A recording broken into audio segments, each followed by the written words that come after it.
I think we're going to see that continue. Of course, we do have to compete with a lot of voices online. Because more people can do video, there is a lot more that's happening, and that is a challenge. Yeah, that's a very good point that, South Asia is not just defined as South Asia anymore. It's South Asia and the people from South Asia.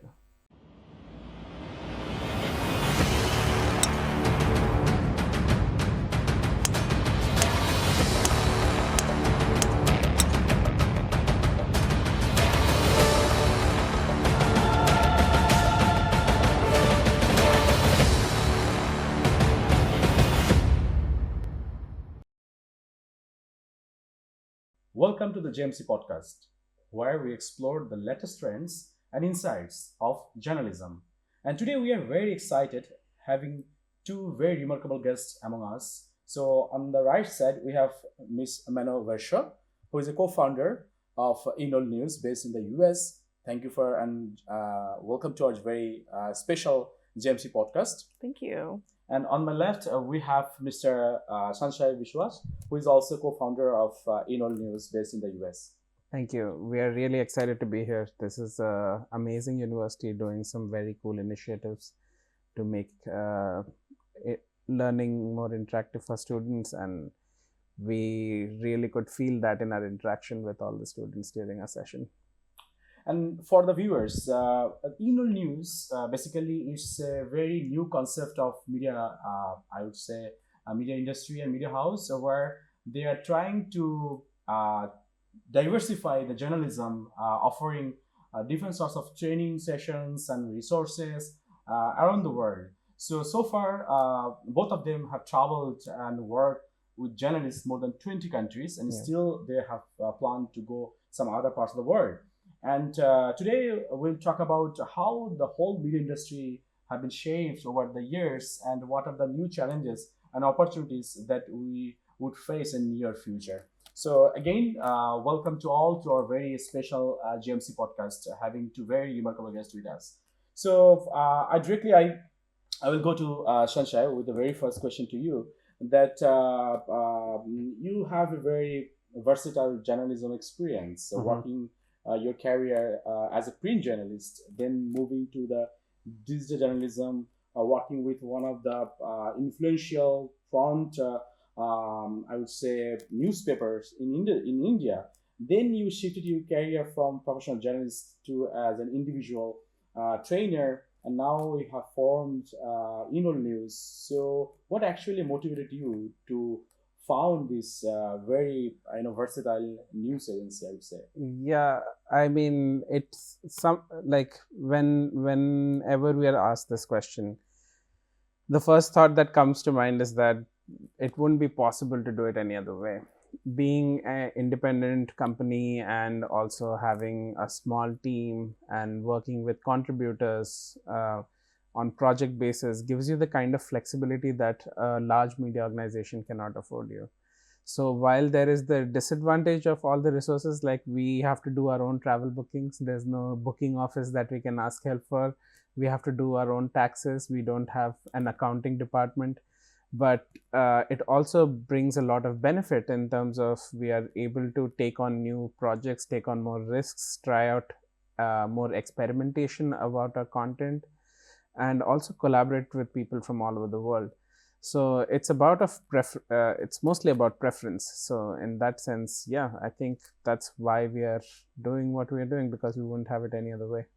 All right. So can you also give us a bit more details about the Inol News? So what have been done so far?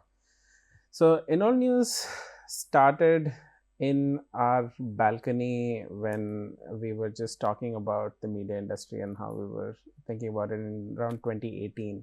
So it's a company that was formed out of a conversation around like we want to do things differently, and the only way to do that was to build our own company. So we registered it in 2020, and it's been running for 4 years. We worked with organizations like Meta, Google, Internews, Voice of America, and many other publications, and whether that is in terms of trainings or building resources for journalists and media professionals. So we have courses that people can take for freely. We have mobile journalism for environment course. We have mobile journalism for fact checking and creating debunking content for social media. And we also do trainings in all different parts of the world. Last year, we did trainings in over 10 countries. And this year, we are continuing that, trying to add more people. But our most recent and exciting project is running a free footage library that is like a wire service that anyone can use and don't have to pay money to subscribe to, because that's something we felt was very missing during our time working with newsrooms, that sourcing footage is extremely hard, and sourcing footage that is verified is pretty impossible. So we're trying to solve that problem with our latest offering, and that's the resource that we're working on. Well, very interesting. So it's been a busy 4 years. All right. And it will be more busy in the future. So coming to Ms. Manon, so talking about the rising of social media and some mobile technology that completely changed the whole game of our media industry. And how you can explain that our media industry will go forward, where we can get constantly impact from these particular two things, social media and mobile technology. So how you would say this? Yeah, I think we are living at one of the most interesting times to be working in video. Just 2 decades ago, it was way more expensive and inaccessible than it is now. So the beauty of that is that we're getting so many more voices in video, and I think that's so important. I think we're going to see that continue.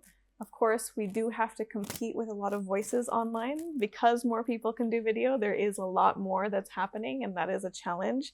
But I think it's really wonderful that more people can tell their own stories instead of just a few people being able to work in video. Yeah, that's a very good point, that giving a democratic freedom, that each and everyone have their own voices. Yes. And they can contribute. Absolutely. Can send their stories to the newsroom, as well as they can put on social media. Yeah. So journalism became versatile. Mhm. Not just it is not only the under of the newsrooms, but also people from any parts of the society, they can contribute. Yes. Yeah. Absolutely. Very good point. And again, Sanshey, so I just mentioned that you had a working journalism experience as a field reporter, worked at newspaper. Then now you are working with in a very, I would say, very new environment. And what, in your notice, what have been the biggest changes that you have noticed over the years? Actually, if we talk about the news consumption, distribution, news production, so in this particular way, what are the bigger changes? I think we are seeing a fundamental shift in terms of what is defined as news and what is defined as journalism. And partially, a big part of that is we as journalists have to take a more active role in explaining to the audience what journalism actually is and why it's important. So I'm seeing a lot more focus on media literacy, and it's always been there, right?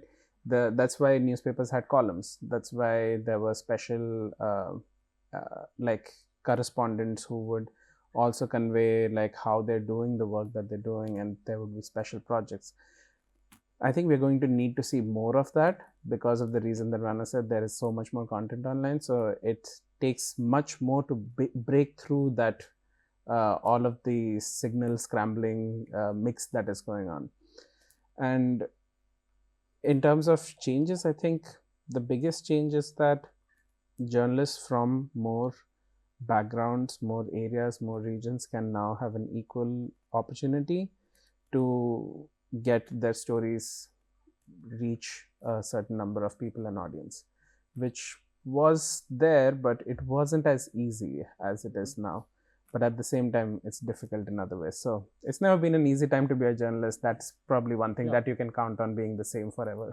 Do you see any particular opportunities for this region, actually, for the journalists? Yeah. So South Asia, like in South Asia, I think what's really significant for us to understand is that it's become a region that has representation all over the world. South Asia is not just defined as South Asia anymore.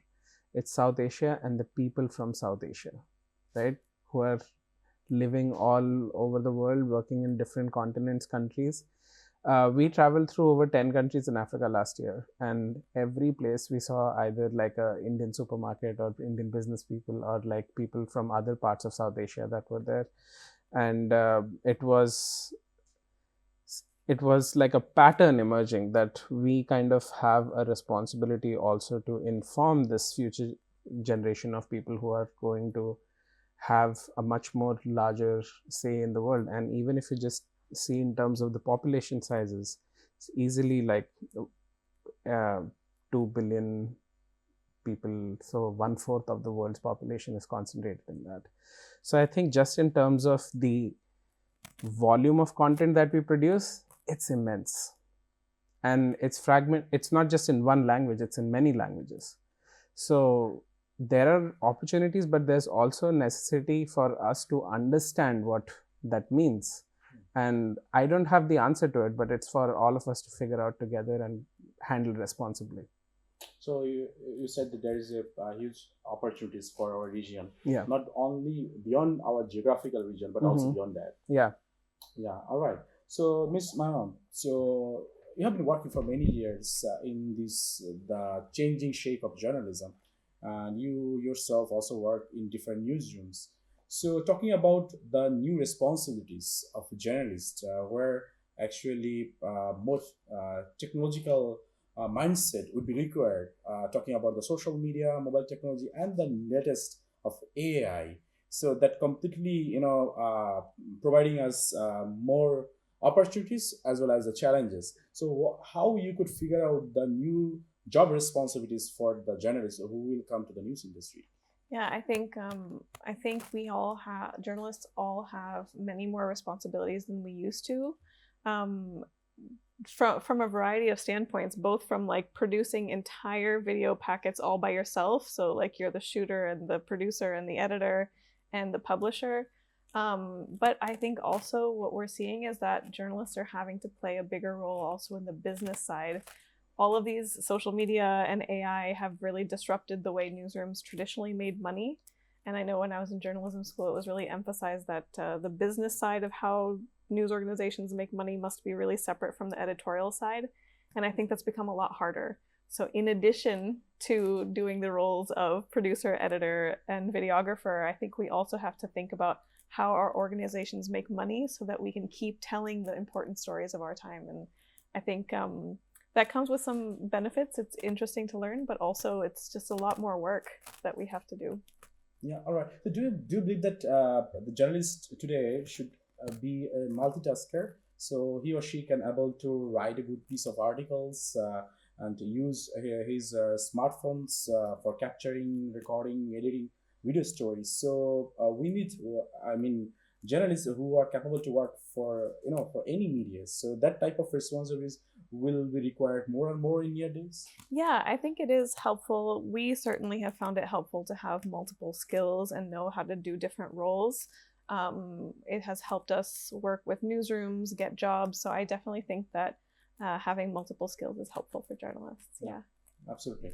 So, Mr. Sanshey, so at Enol News, you already worked with some media organizations, universities across the world, and you have produced a module on fact checking. Yeah. So, as we know, misinformation, disinformation, these sort of things are happening in many countries of the world and became the buzzword today. So how you guys are working on this? How, for example, media industry or even the students from journalism department can come to your platform and can get the benefit to learn in the self phase. So yeah. So basically, our website is enolnews.com. And we provide a few information and resources in a few ways. One of them is a newsletter that we run where we interview people from different media organizations, just like this podcast, but also we publish resources regularly, whether that is in the form of opportunities or different projects that we are seeking applications for, or courses that we might have developed with partners or independently. And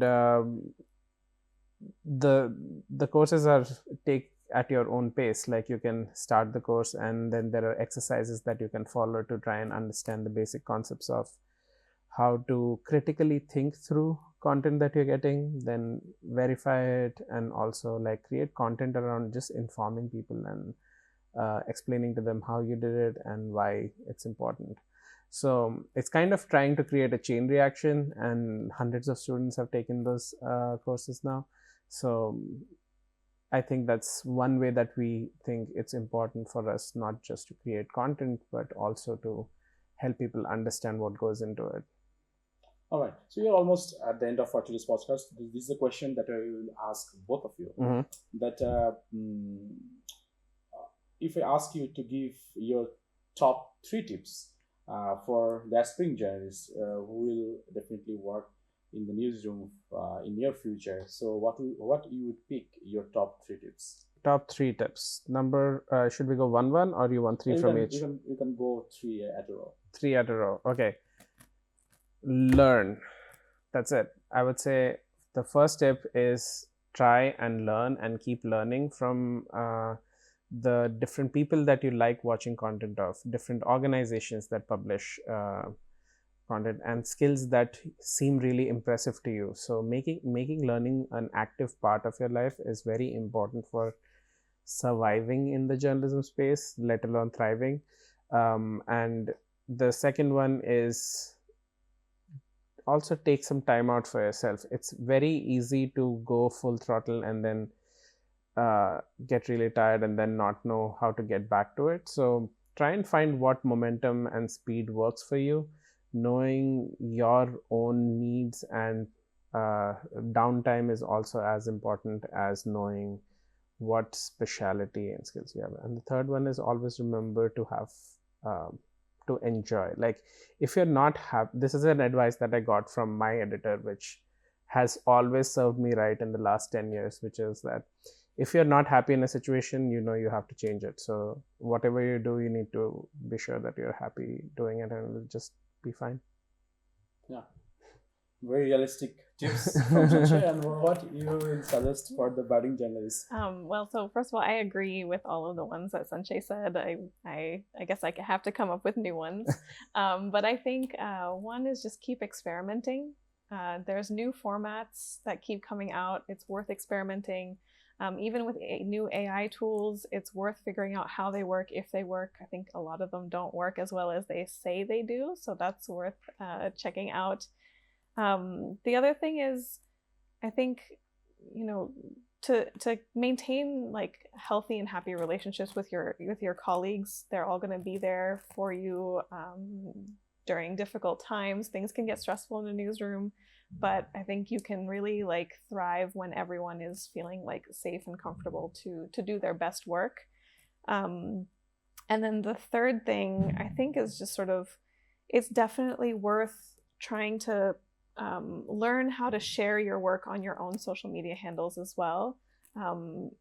You know, even if it's starting with like one post about your journalism a month, whether that's a video or a written post or a photo post, I really think it's worth showing online and creating a portfolio for yourself on different social media platforms.